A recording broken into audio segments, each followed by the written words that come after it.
ఇక్కడ విశాఖపట్నంలో దిగిన తర్వాత ఎలా అనిపించింది సార్? ఒక కొవ్వలు అంటే ఒక చిన్న గ్రామం ఏలూరు పక్కన. ఓ అక్కడి నుంచి సిటీకి వచ్చిన తర్వాత ఎలా అనిపించింది?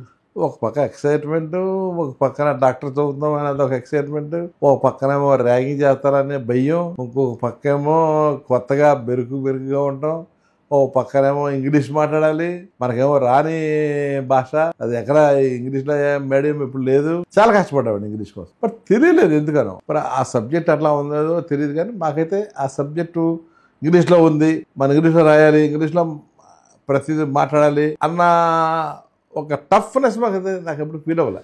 ఇంటర్మీడియట్ వరకు తెలుగు మీడియం సార్?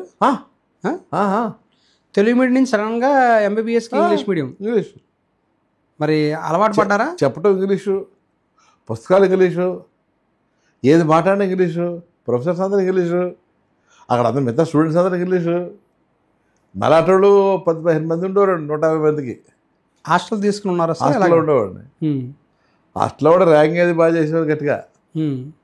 సో అలా ఇనిషియల్గా టఫ్గా అయిపోయింది. అంటే ఈ మధ్యలో ఎప్పుడైనా అయ్యో ఇది చదవడం కష్టం, వెనక్కి వెళ్ళిపోదాము అని అనిపించిందా? లేదంటే చదువు పరంగా ఎప్పుడు అనిపించలేదండి. చదువు పరంగా అనిపించలేదు, కానీ ఈ ర్యాగింగ్ చేయడంలో కొంత చిరాకు వేసేది అప్పుడప్పుడు. ఎక్కువ చేస్తున్నారు ఇలా. ఏం చేసేవారు సార్ అప్పట్లో ర్యాగింగ్? మరి ఏం చెప్తావు సార్, అప్పుడు కూడా ఉండేది బాగా. చెప్పడం కూడా ఇబ్బందిగా ఉంటుందండి. తర్వాత 4 ఏళ్ళు కంప్లీట్ చేశారా బాగానే? సింపుల్గా చెప్పాలంటే అమ్మాయిలు గట్టిగా చేసేవారండి అబ్బాయిలు అమ్మాయిని చేసేవారు. అమ్మాయిలు అలా చేసేవారంటే అమ్మాయిలు కనపడితేనే భయం. అటువంటిది సీనియర్స్ వచ్చి ఏయ్ ఏది పేరుదా అంటారు, నవ్వుతాం. చిరునవ్వులు చిదానందమా నీ పేరు అని పెట్టి అదే పేరు పెట్టేవారు. సో సరే వెళ్ళిపో, ఇంకా స్కూటర్కి వెళ్ళిపో అనేవారు.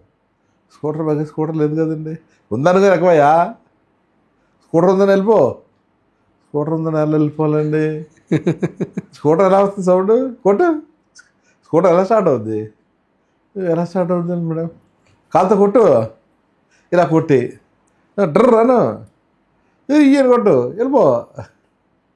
ఇదేంటండి బాబు, ఊహించుకోవడం ఏంటి? స్కూటర్ని నా వల్ల కాదండి బాబు. చేస్తావా ఇంకా ర్యాంక్ చేయమంటావా? కొత్త బాగా విలేజ్ నుంచి వచ్చిన కొత్త మీకు అప్పుడు సిగ్గు, బట్టలు ఏ వేసుకున్నా తెలియదు. ఒక పక్కన చూస్తే అమ్మాయిలు అందరూ చక్కగా మాట్లాడుతుంటే మాకేం రాదు. ఇలా ఫస్ట్లో ఇబ్బంది పడ్డామండి. ఎన్ని నెలలు అలా ఇబ్బంది? ఫస్ట్ ఇయర్ అంతా అలాగే ఇబ్బంది పడ్డా? ఇయర్ అంత కాదండి, ఒక మంత్. మీ స్టడీస్ ద్వారా దాన్ని అధిగమించారా సార్? ఇంగ్లీష్లో బాగా గ్రిప్ వచ్చింది సార్. మరి ప్రొఫెసర్స్ వాళ్ళ దైవాలో ఏంటో, వాడు చెప్పే పద్ధతిని బట్టో ఏంటో కానీ మేమే నాలాగా తెలుగులో చదివిన చాలామంది ఉన్నారు, అందరూ బాగానే పికప్ అయిపోయి. గుర్తున్నారు సార్ ఎవరైనా ప్రొఫెసర్స్? బాగా